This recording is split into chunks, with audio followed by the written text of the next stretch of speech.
ay nakikiusap sa iyo na mga nasa iyong gawin na krus na ibibigay buhay ay iyong ihatid sa pagkabuhay sa kaluwalhatian, sapagat ikaw ang Panginoon magpasawalang hanggan. Sumainyo ang Panginoon. Magsiyo po kayo habang ginagawad ang pagpapaspas. Ang Diyos amang maawali na nagkaloob sa inyo ng anak ninyong pakasakit bilang buwan ng pag-ibig ay siya nawang magpaspas sa inyong lahat, paundangan sa paglilingkod ninyo sa Kanya at sa kapwa ngayon at magpasawalang hanggan. Paundangan sa Kanyang kamatayan upang kayo dumanas ng walang katapusang pagkamatay, mapagtanawan ninyo ang buhay na walang hanggan.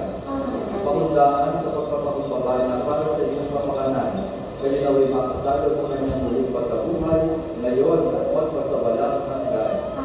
Pagpalain kayong lahat ng makapangyarihang Diyos, Ama at Anak at Espiritu Santo. Umayo kayong mapayapa upang ang Panginoon ay mahalin at paglingkuran. Salamat sa iyo.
kayo sa lahat ng kapahamakan, samantalang ating pinanatikan ang dakilang araw ng pagpapahayag ng tagapagligtas namin sa Jesucristo.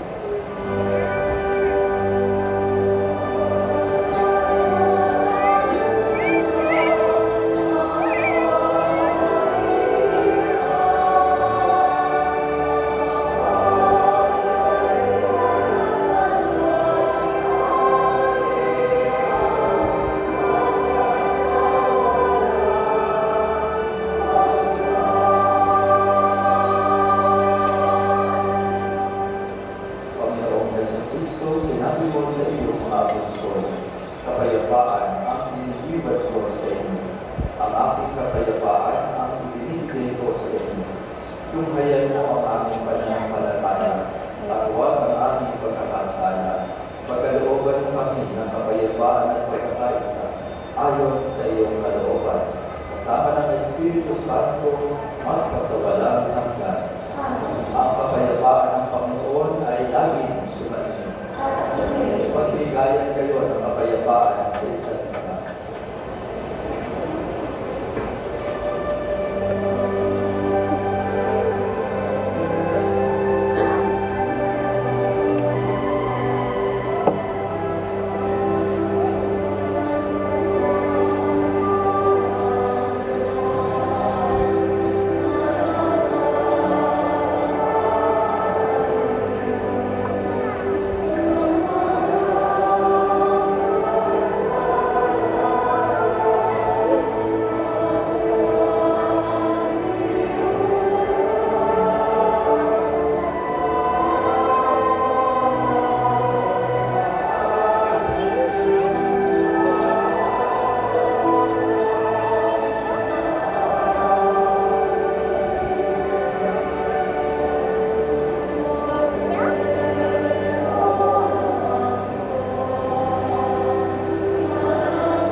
Ninyong lahat ito at kanin.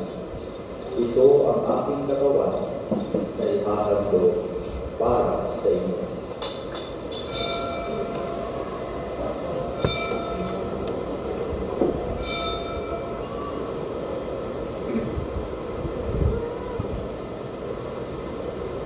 Kaya dinamano ang Marcos ang matinay. Ginawakan niya ang kanis. Hulikan niya ang pinasalamatan. Inabot niya ang kanis sa kanyang mga alagad at sinabi, tanggapin ninyong lahat ito at inumin. Ito ang kanis ng aking dugo, ng bago at walang hanggang tipan. Ang aking dugo na ibubuhos para sa inyo at para sa lahat, sa ikapagpapatawan ng mga kasalanan. Gawin ninyo ito sa pag-alaala sa akin.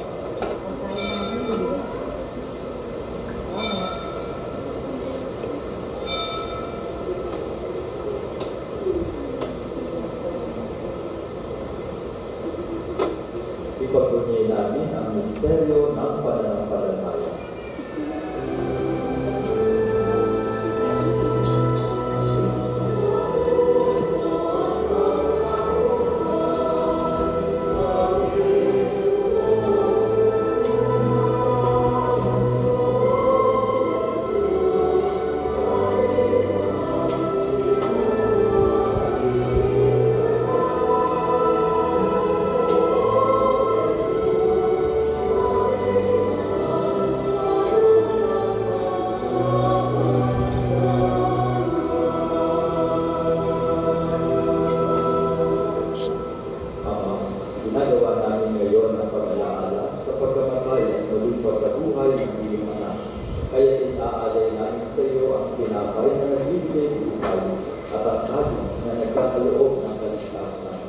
Kami nagpapasalamat dahil kami iyong minarapat na tumayo sa harap mo para maglingkod sa iyo.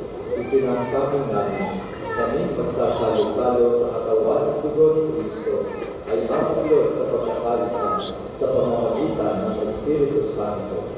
Ama, binapin mo ang iyong simbahang laganap sa buong daigdig. Puspusin mo kami sa pag-ibig kay San Leon na aming Papa at na Reynaldo na aming Obispo at ang Banal na Bayani. Alalahanin mo rin ang mga kapatid namin nanilay na may pag-asang sila'y muling mabubuhay. Gayon din ang lahat ng mga pumanaw. Kaawaan mo sila at patuloy sa iyong kaliwanagan. Kaawaan mo at panindapatin kami lahat na makasalo sa iyong buhay na walang wakas. Kaysa ng mahal na Birhen Maria na ina ng Diyos at nakabiyang ng puso niya sa San Jose. Kaysa ng mga apostol at ang lahat ng mga banal na namuhay dito sa daigdig ng kalugod sa iyo. Ay pagdiwang nawa namin ang pagpupuri sa ikararangal mo sa pamamagitan ng iyong anak na aming Panginoong Jesucristo. Sa pamamagitan ni Kristo, kasama niya at sa Kanya, ang lahat ng parangal at papuri ay sa iyo, Diyos Amang makapangyarihan, kasama ng Espiritu Santo, magpasawalang hanggan.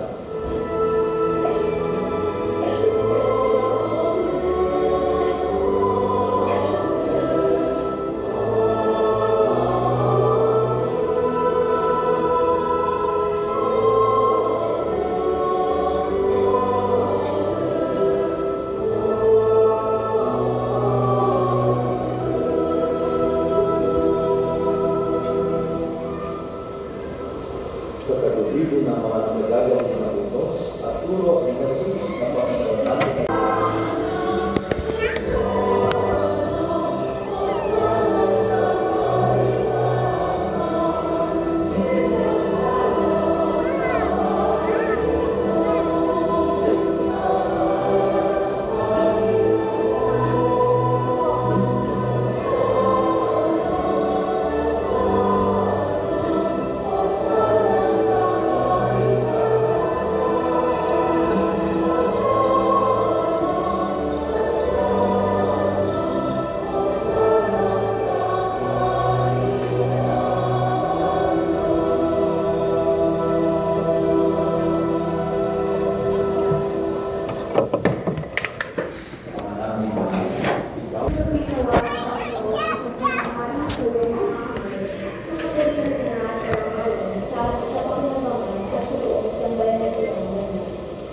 Ama namin lumikha sa ikapagpapatawad ng mga kasalanan, maganap nawa ang paghahain nito na sa dambangan ng krus ay siyang tumawi sa kasalanan ng buong mundo sa pamamagitan ng Jesucristo, kasama ng Espiritu Santo magpasawalang hanggan.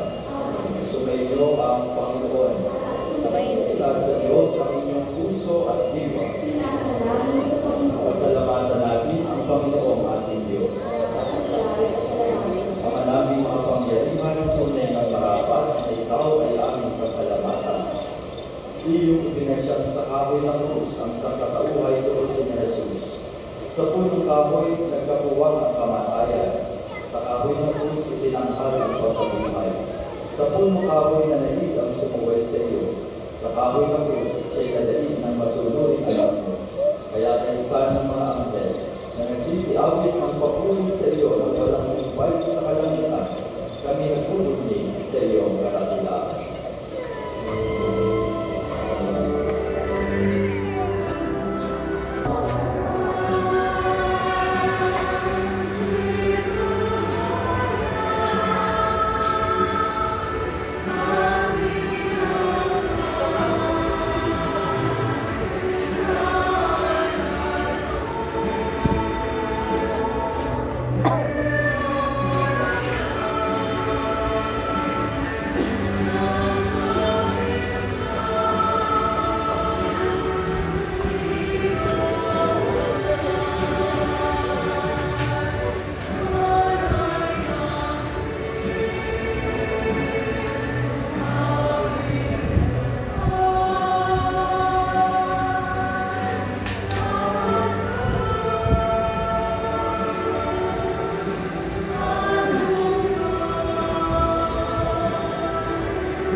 Santa Maria Virgen, pinagpaasan ng Poncio Pilato, ipinako sa krus na matay ng Pilipinas, nanakaw sa nagagawa ng mga yuman, na may ng araw na buhay na pagkakas, umakyat sa langit, nalulog sa kanan ng Diyos na mga kapangyarihan sa lahat.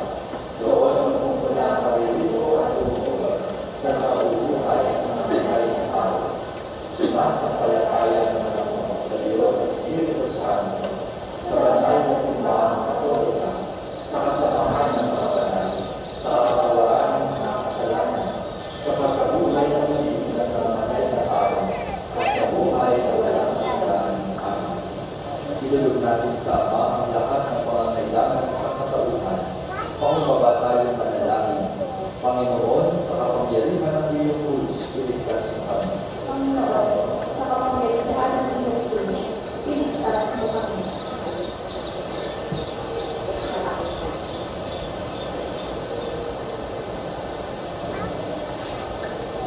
Upang tumulat ang mga tumulan sa simbahan at pamahalaan sa kababaan ng Kristo na hindi nagpuli manatiling sa kitay ng Diyos at sa higit ay nag-aaral ng sarili at natulog.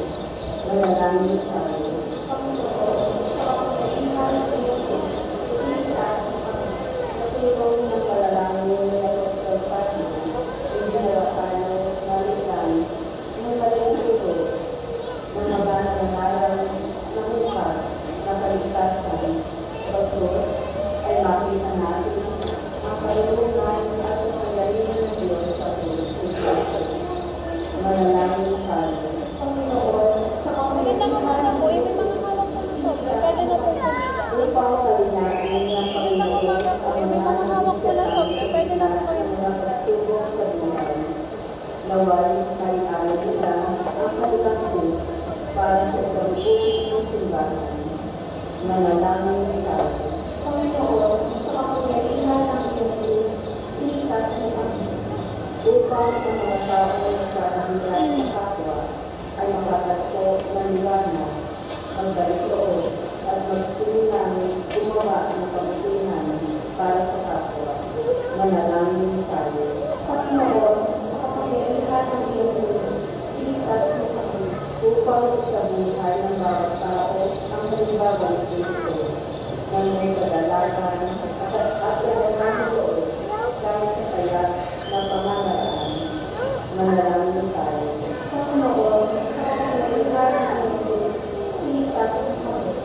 Sa ilang sandali ng katahimikan, itaas natin sa Diyos ang ating mga kansariling kahilingan.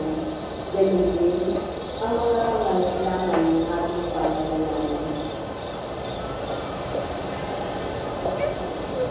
Manalangin tayo. Panginoon, sa kapangyarihan ng iyong krus, iligtas mo kami. Amang mapagmahal sa pamamagitan ng kapangyarihan ng krus, loobin mong lahat ng aming ginagawa ay makugnay sa iyong kalooban, magpatuloy sa iyong biyaya at maging ganap sa iyong paggabay. Nililin namin ito sa pamamagitan ng Kristo aming Panginoon. Amen.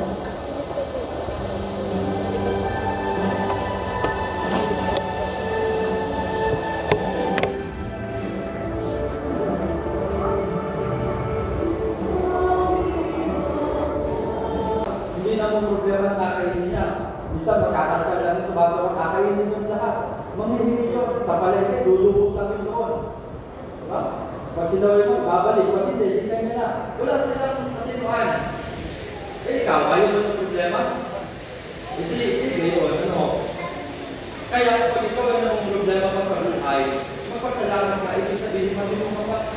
Kasi kapag hindi ka na ng problema, ibig sabihin wala ka sa katinuan. Pag-isip ko sa mga problema ko na nalala, salamat ang Panginoon. Hindi pa nasisira ang aking bayan.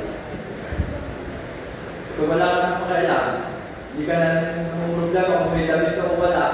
Diba, yung nakikita natin dyan, minsan na tayo pag nagpipinsa. Minsan may damit, minsan wala.